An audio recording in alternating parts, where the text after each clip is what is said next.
welcome to another episode of the Build and Scale Boldly podcast. I'm so excited to have my head of business from Beyara, Laurie Wintonick, joining us again this time. And she's going to be a regular guest because she has so much wisdom to share about entrepreneurship. And I just love being able to share with all of you guys all the things that she's learned through building businesses. So welcome back, Laurie. Thank you. It's so good to be here again. I'm excited to have this conversation with you today. So, Laurie, one of the things I really wanted to focus on today was management of people, because you've done such an incredible job managing large groups of people. As I understand it, you have experience even running a business where you were managing like 30 plus people. And then now, managing and running Beyara with just a small team. So can you talk to us a little bit about how you think about management? Is it something where you're thinking about keeping people accountable? Is it coaching? How do you think about management and what that job role is? A little bit of all of that. So when I'm looking at management overall, managing people is very different than managing tasks. And I think that's where a lot of leaders may have some issues. So when you're managing people, there's a couple things in play. Number one, you have to keep them accountable. You also need to provide coaching and training for them, but you need to know what makes them tick, what's important to them, who they are as a person, what's their personality, how they respond to feedback. Some people really respond well to, straightforward communication. Other people need it to be softened. They need to be very, lightly delivered. Other people are like, just give me what you need to tell me and let me go do what I need to do. So I think it's really the first thing I think that's the most important when managing people is understanding each individual that you're managing. It doesn't matter if you're managing one person or 50 people. You have to understand each individual's unique needs and how they show up for business. And when do you start are you getting an idea of their needs when you're initially interviewing them? Or are you getting it from the personality tests? Like, we do the DISC, we do Understanding Myself. Are you figuring it out once you've hired somebody? So it starts for me in the interview process. I ask a question of people in my interviews that really gives me an idea of who they are. And I ask them, if I went to the 3 people closest to them that weren't related to them, and I asked them for 5 words to describe the person, what would they tell me about who they are as a person? And those answers really help me get a feel for who they are. Some people will be very forthcoming and they'll let you know even like one thing that's not like their best quality, but it's something about them. And you get a real tidbit of information there and some insight into who they are. So I know, okay, this person is very caring, very compassionate. This person is very driven, very likes to make plans for all their friends. They're the one that needs to be in control. They're the one that needs to be, in charge. This person is a follower.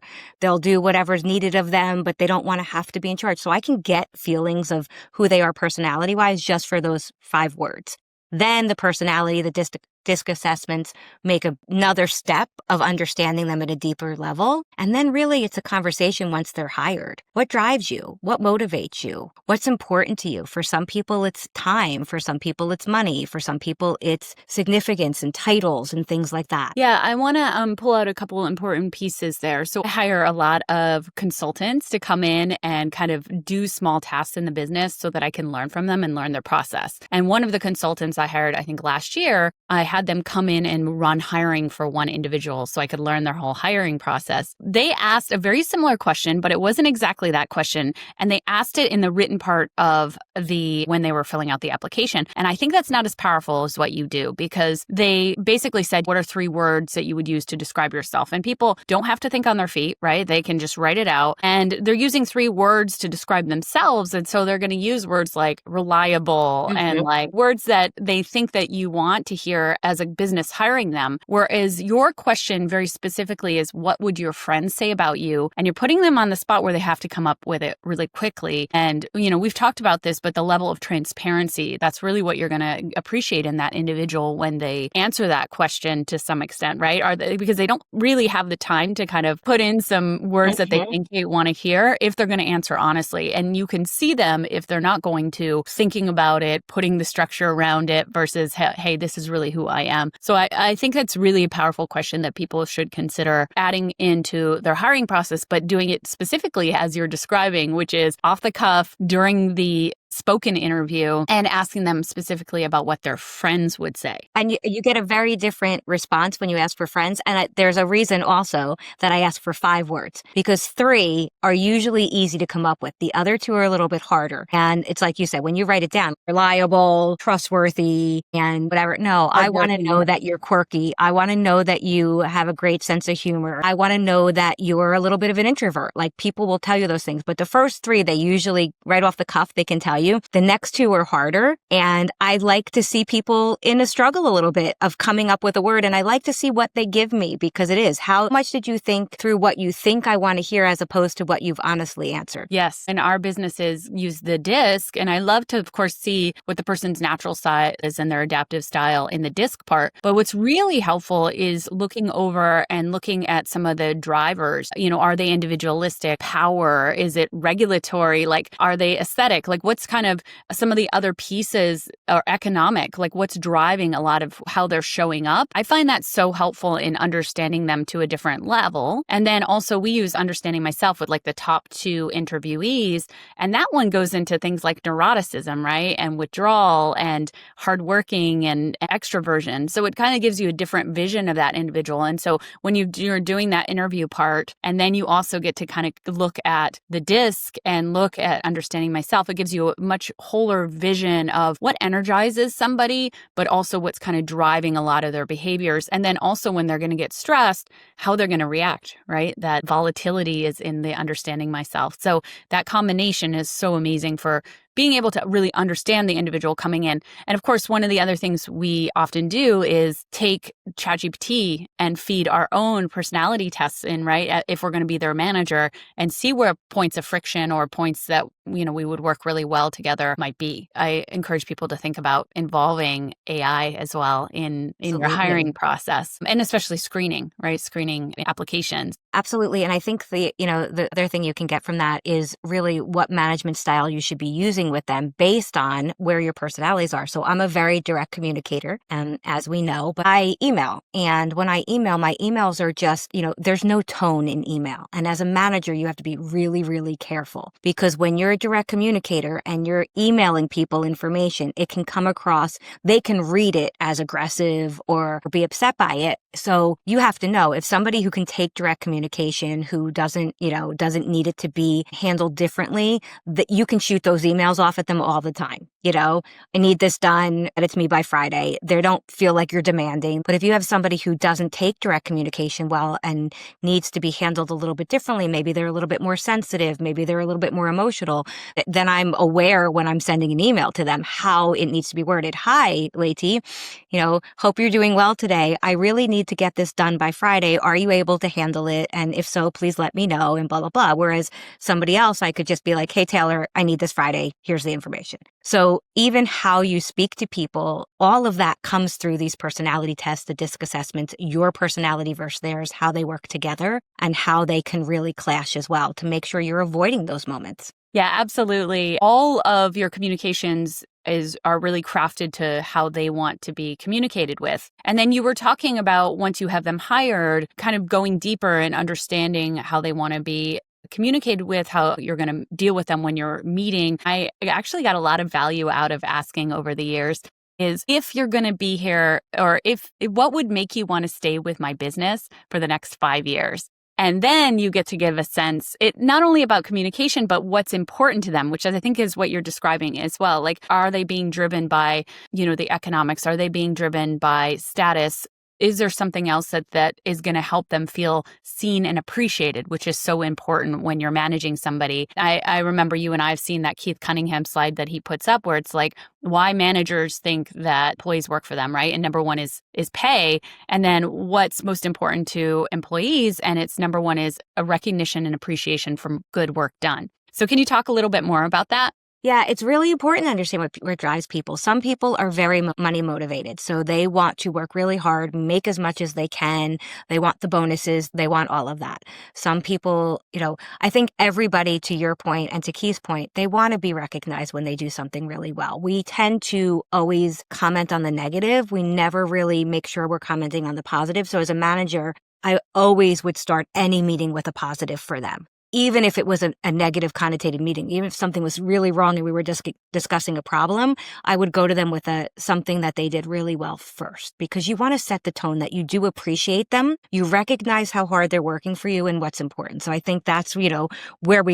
a lot of people miss. But there are other things that drive people. If we just know everybody's looking for recognition and attention to the fact that they've done the work and appreciation for it, we just take that off the table. There are other things that drive people. Some people really want more time with their families. They want time to travel. They want to be able to work from different locations and not be in the office. Some people are money driven.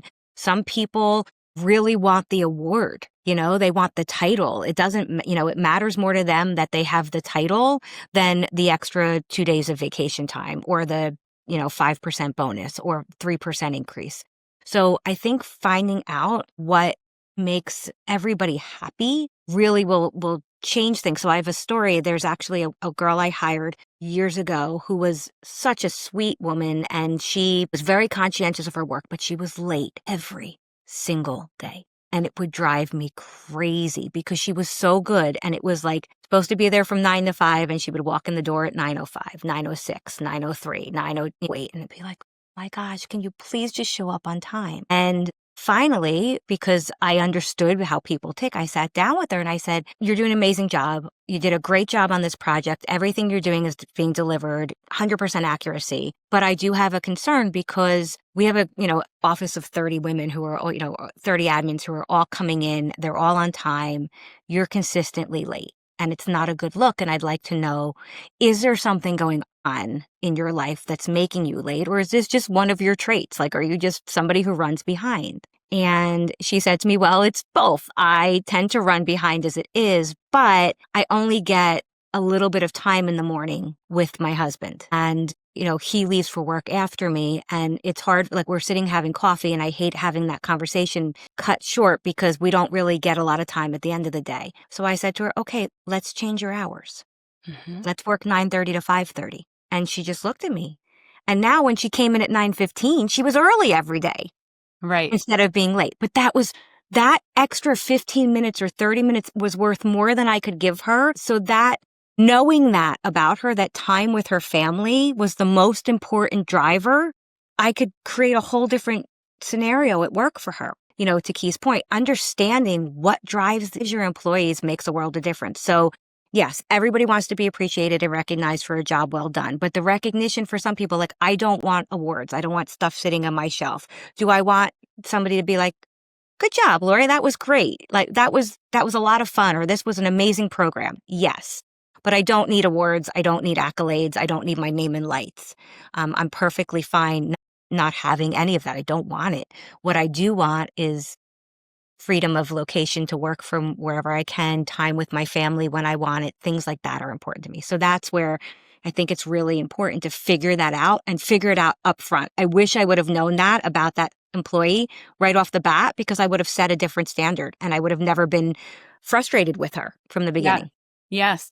I just want to also highlight, you approached her with curiosity, right?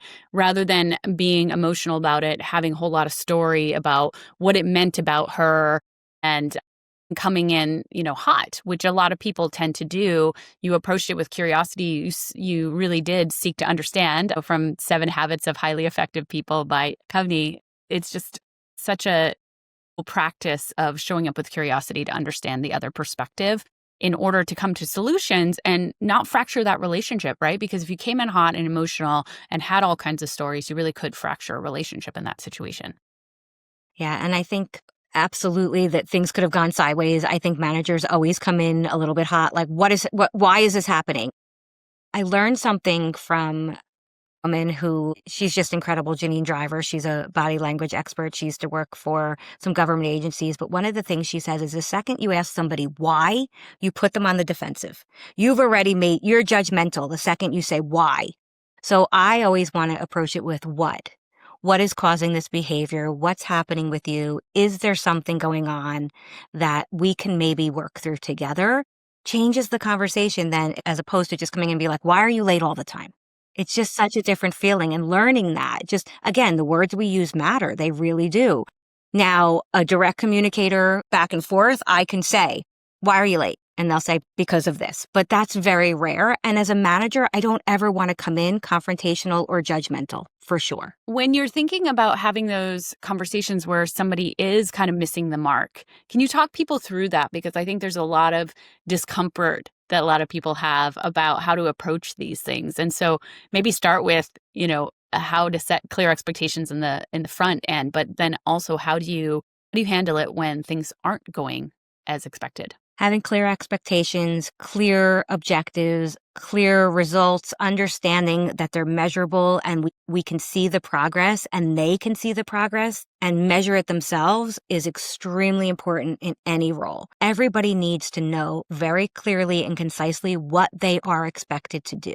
We have expectations on our families at home. We have expectations at work. And my children know their expectations around the house, what their priorities are, what their jobs are. I use that same at work. Like, these are the 4 things you are responsible for and that we expect you to do at the highest level. And this is how we're going to measure them. And sometimes it's hard because you can't measure certain roles. If you're an administrative and you're not doing something that has numbers related to it, but we can measure percentages of accuracy, timeliness, our emails responded to 100% within 24 hours of receipt, are certain items done within a certain time frame. So we can set standards, and I think standards are really, really important. If you level up your standards, you set clear expectations, you communicate them clearly, and you set reasonable goals for them to hit, and you get their buy-in when you go through it all with them and make sure it's clear, you make sure they understand. Now you've set the tone. Now they need to work for that. And what you'll find is most people will do probably 85 to 90% of the time, they'll be right on track. They'll be hitting their goals, going above and beyond. But every now and then you'll see a dip. And some employees just aren't good employees, and you'll be able to see that real quick when they're not measuring themselves. They're not reporting up to you to let you know what's happening. They're not putting their numbers in. They're usually trying to hide. I handle that differently. Most people will go and be like, you need to report your numbers. I go in and I'm like, hey, what's happening that you don't feel like you should be reporting your numbers? And I let them know that when they're not hitting the goal, that's the most important time to come talk to me, because that's when I can help them. If they wait, by the time it gets to the point where something's seriously wrong, we're too far gone. So if they're struggling with something, maybe they don't understand the system changed or they're not clear, instead of hiding, I want them to come forward, but you have to create a comfortable environment for them to do that. Mm-hmm. So again, setting the clear expectations, communicating them and making sure they understand from the get-go is really important. Then tracking, having regular meetings so they can report up, that they can't hide. And I don't mean that in a bad way at all. It's just we tend to, as we coach people, if people don't do what they're supposed to do, they normally don't show up and say, I didn't do what I was supposed to do. They cancel the meeting. They try to, defer to something else. So we want them to feel like it's okay to come forward and say, I didn't do this because of this reason and I need help. And creating that environment's really important. So that's how I would approach it. Now, when you get to a point where you've given people chance, if you've trained them, you've retrained them, you've given them the opportunity, the numbers still aren't right, they're not performing at the level they agreed to that they could be capable of, then it's the sit down hard conversation. And I always put a time frame around the fix. So what I will say to them is, this is what I see happening. What is occurring in your life here in the company that's causing you to have this issue? What can I do to help you rectify this issue? Or what can we do as a company to help you rectify the issue? And what are you willing to do to rectify the issue? So I say, I put us first. What can we do for you? And then what can you do for yourself? And now they've set the standard. They've told me what they want me to do for them. They've told me what they're going to do. So now we have that written down and say, okay, we have X amount of time to rectify this. So I'm going to give you this training or this additional support. You're going to work extra hours, or you're going to, go back through all of the stuff that was done incompletely and redo it. And we're going to get this done within 30 days or 45 days. I will meet with them regularly throughout those 45 days because I don't want to wait 45 days to find out we didn't get the result we wanted. I want to be in it, and I want them to know that I'm in it with them.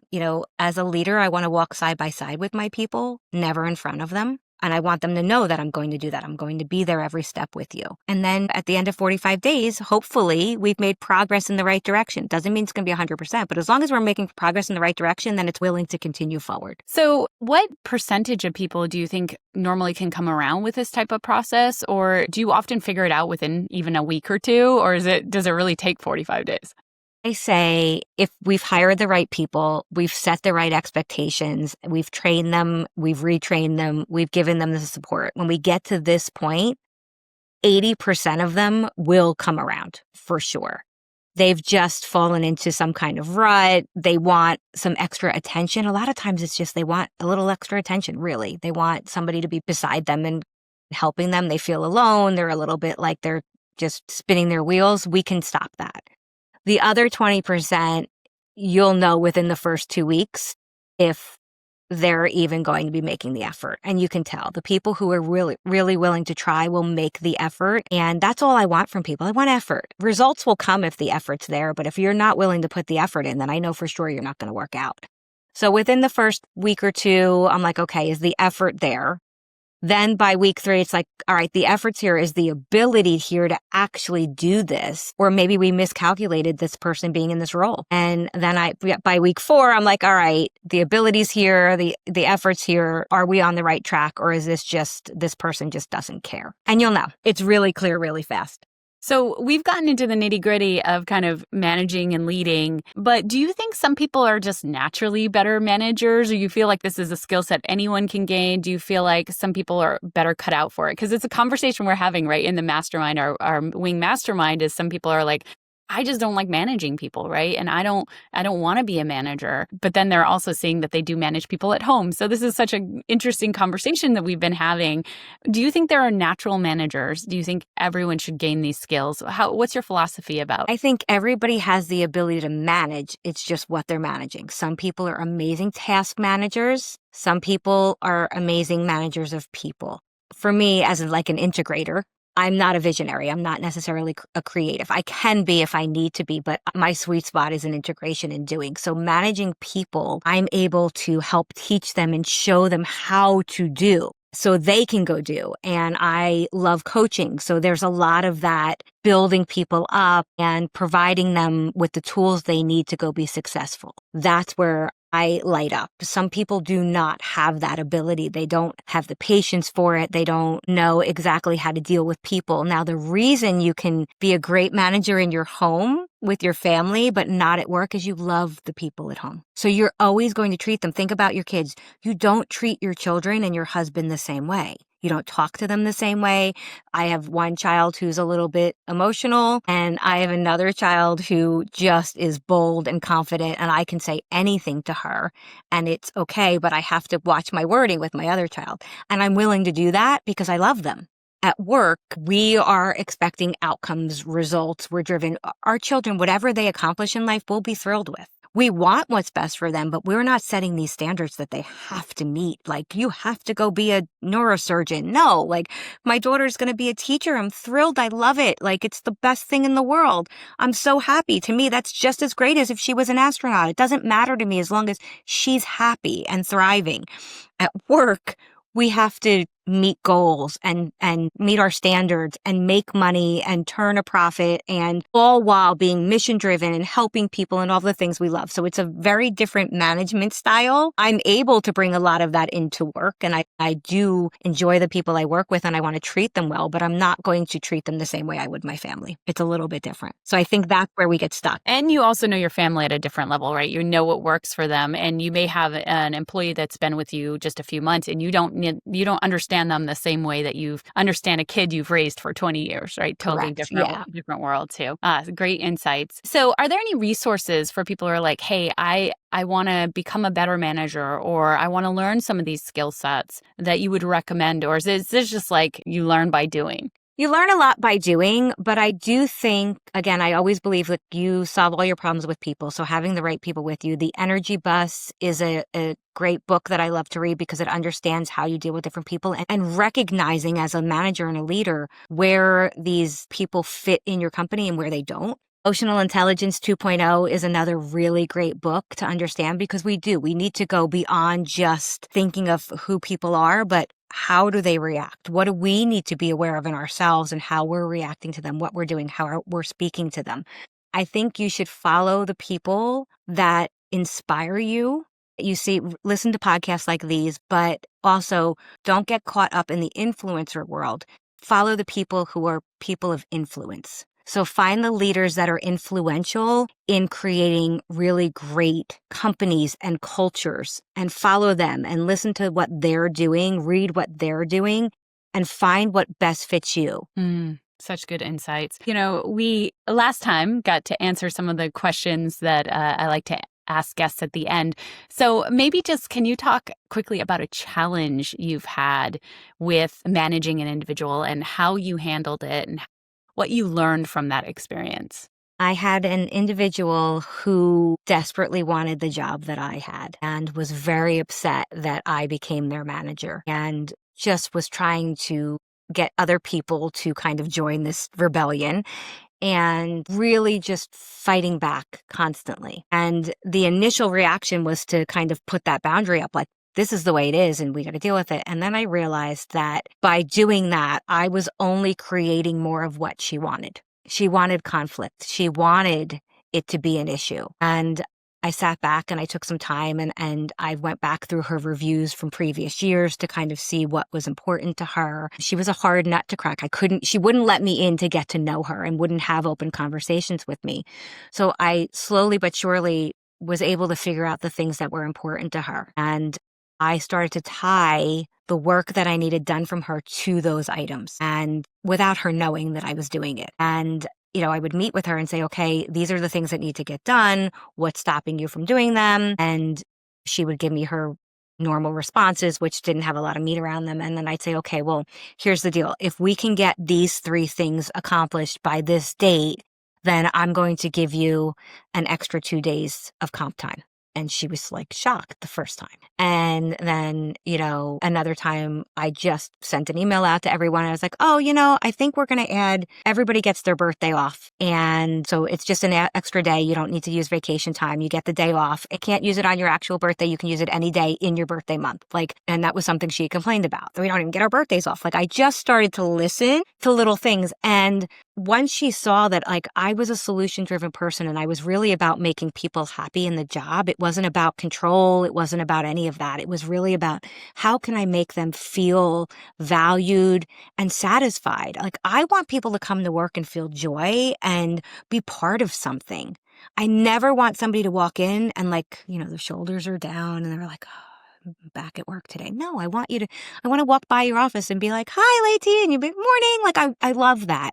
So little things, they would order pizza on Fridays and she hated it. She's like, oh, they order pizza and it's 5:00 and we're leaving. And so once a month I took the entire staff out to lunch. And if we didn't feel like going out, we were super busy, I would just order staff only lunch in.